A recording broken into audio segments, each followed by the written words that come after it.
আপনি কি জানেন জাপানে 5 বছরের বাচ্চাকে কেউই চুপ কর, চুপ করো এগুলো বলে না। তবুও কিন্তু জাপানের বাচ্চারা মারধর করে না, লাইনে দাঁড়ায় আর কথা শোনে। যে দেশে বাচ্চারা নিজে স্কুল পরিষ্কার করে সেখানে বাচ্চারা কেন এত শান্ত? আজকের ভিডিও শেষ পর্যন্ত দেখলে আপনি নিশ্চয়ই বুঝবেন শিশুকে শাসন নয়, শান্ত বানানোর আসল রহস্যটা কোথায়। আজকের ভিডিওটিতে আমি আপনাদের সাথে শেয়ার করব জাপানিজ প্যারেন্টিং এর 8টি বৈজ্ঞানিক নিয়ম, যেগুলো শিশুদের ন্যাচারালি কাম, অবিডিয়েন্ট আর ডিসিপ্লিনড করে তোলে। তো হ্যালো ভিউয়ার্স, আমি জেসমিন। এই মুহূর্তে আপনারা সবাই কানেক্টেড আছেন জেসমিনস বেবি কেয়ার টক ইউটিউব চ্যানেলটির সাথে। চলুন আজকের ইন্টারেস্টিং ভিডিওটি শুরু করা যাক। প্রথমেই চলুন জানি জাপানিজ বাচ্চারা কেন ডিফারেন্ট। জাপানের শিশু অপরাধ হার খুব কম, স্কুলে মারধর নেই, শিক্ষকরা ভয় নয় সম্মান পান, বাচ্চারা দায়িত্বশীল অথচ ভীত নয়। আপনি হয়তো এই মুহূর্তে ভাবছেন কারণটা কি হতে পারে? কারণ প্যারেন্টিং ফিলোসফি। তো 8টি নিয়মের প্রথম নিয়মটি হচ্ছে 0 থেকে 5 বছর মানে 0 to 5 ইয়ার্স এই সময়ের মধ্যে নো স্ট্রিক্ট ডিসিপ্লিন। জাপানিরা বিশ্বাস করে 5 বছর পর্যন্ত মানে শিশুদের 5 বছর পর্যন্ত শিশুরা দেবতার মতো।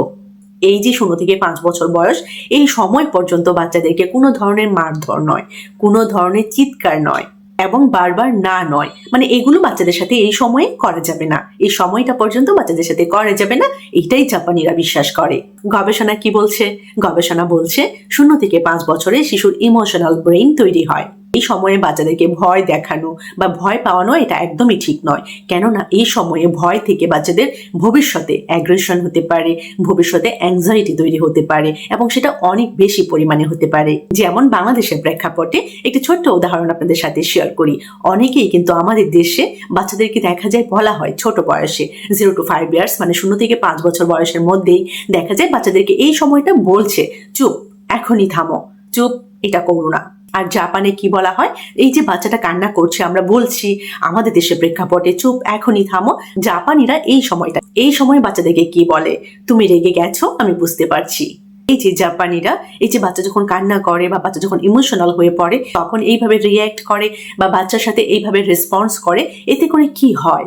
এতে করে শিশু শান্ত হতে শেখে, শিশু ভয় পায় না।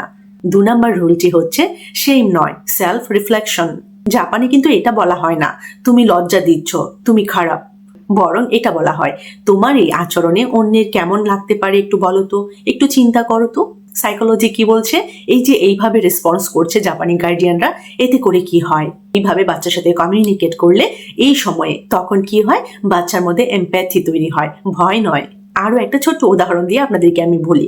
যেমন আমাদের বাংলাদেশে যদি আমরা দেখতে পাই এরকমটা অনেকেই কিন্তু করে থাকে, একটা বাচ্চা দেখা গেল একটা খেলনা ছুঁড়ে ফেললো, তখন হয়তো কেউ একটা বলে দিল বাচ্চাকে বদমাস।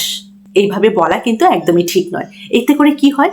একদিকে বাচ্চা এই শব্দটা শিখে যাচ্ছে, অন্যদিকে কিন্তু বাচ্চাদের মেন্টাল হেলথ, বাচ্চাদের মানসিক স্বাস্থ্যটা কিন্তু ক্ষতিগ্রস্ত হচ্ছে।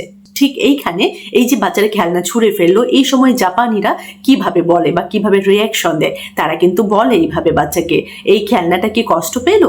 তুমি এই যে ছুঁড়ে ফেলে দিলে, খেলনাটা কি কষ্ট পেলো? খেলনাটা কি কষ্ট পেয়েছে নাকি? এইভাবে তারা বাচ্চার সাথে কমিউনিকেট করে, ইন্টারেক্ট করে। 3rd বা 3 নম্বর রোলটি কিন্তু ভীষণ ইন্টারেস্টিং। সেটা হচ্ছে প্যারেন্টরা রোল মডেল, মানে বাচ্চাদেরকে রোল প্লে করে করে কিন্তু শেখাতে তারা বেশি পছন্দ করে, বেশি প্রেফার করে। জাপানে বলা হয় শিশুকে শেখাতে চাইলে আগে নিজে করো। আমাদের দেশে বিশেষ করে ইদানিংকালে আমরা কি দেখতে পাই? বাবা মা ফোনে আসক্ত, তারা মোবাইল ব্রাউজ করে, সুতরাং বাচ্চাও তো মোবাইলে আসক্তই হবে, তাই না? এবং শিশু তাই শিখে। গবেষণায় প্রমাণিত শিশু ইনস্ট্রাকশন নয়, ইমিটেশন শিখে। খুবই জনপ্রিয় 4 নম্বর রুলটি জাপানে, সেটা হচ্ছে কমিউনিটি প্যারেন্টিং। জাপানে প্রতিবেশী বাচ্চাকে ঠিক করে আর সোসাইটি, সমাজ দায়িত্ব নেয়। সেখানে শিশু এটাই শেখে, আমি একা নই, সবাই আমাকে দেখছে। এতে করে কি হয়? এতে করে শিশুর সেলফ কন্ট্রোল তৈরি হয়, সেলফ কন্ট্রোল বাড়ে। 5 নম্বর রুলটি হচ্ছে চিলড্রেন ডু রিয়েল ওয়ার্ক। জাপানি শিশুরা স্কুল পরিষ্কার করে, খাবার পরিবেশন করে। ওখানে কিন্তু ও বাচ্চা, ও পারবে না এটা বলে ছাড় দেওয়া হয় না। গবেষণা কি বলছে এ বিষয়ে? গবেষণা বলছে দায়িত্ব দেওয়া শিশুদের বিহেভিয়ার কন্ট্রোল বাড়ায়, রেসপেক্ট বাড়ায়, ধৈর্য, প্যাশেন্স বাড়ায়। 6 নম্বর রুলটি কিন্তু আমার কাছে ডিফারেন্ট লেগেছে এবং বেশ ইন্টারেস্টিং লেগেছে। সেটা হচ্ছে নো ব্রাইভ, নো রিওয়ার্ড। এই কাজে ভালো করলে চকলেট দিব, পড়লে মোবাইল দেব, এরকমটা কিন্তু ওখানে করে না। জাপানে শেখানো হয় কাজের আনন্দটাই রিওয়ার্ড। এই যে কাজ করলো, কাজ করে যে আনন্দটা পাওয়া গেল, এই আনন্দটাই হচ্ছে রিওয়ার্ড। এটাই জাপানে শেখানো হয়। এই বিষয়ে সাইকোলজি কি বলছে?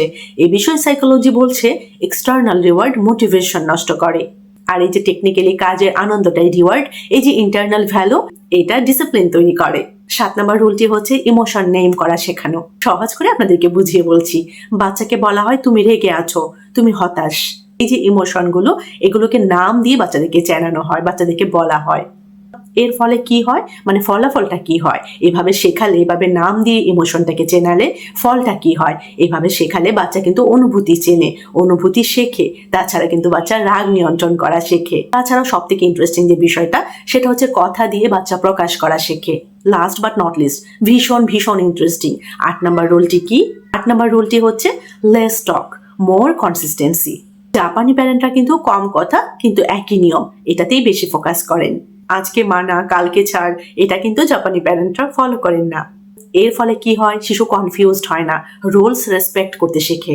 ফাইনালি আমি আপনাদেরকে বলবো, দেখুন জাপানি বাচ্চারা ওবিডিয়েন্ট হয় কারণ তারা ভয় পায় না, তারা বোঝে, তারা সম্মান পায়।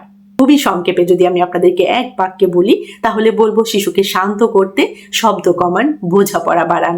ভিডিওটি যদি ভালো লাগে অবশ্যই একটি লাইক করে দিবেন, শেয়ার করে দিবেন আপনার সোশ্যাল মিডিয়া প্ল্যাটফর্মে। সবাই ভালো থাকবেন, বাচ্চাদেরকে ভালো রাখবেন। আল্লাহ হাফিজ।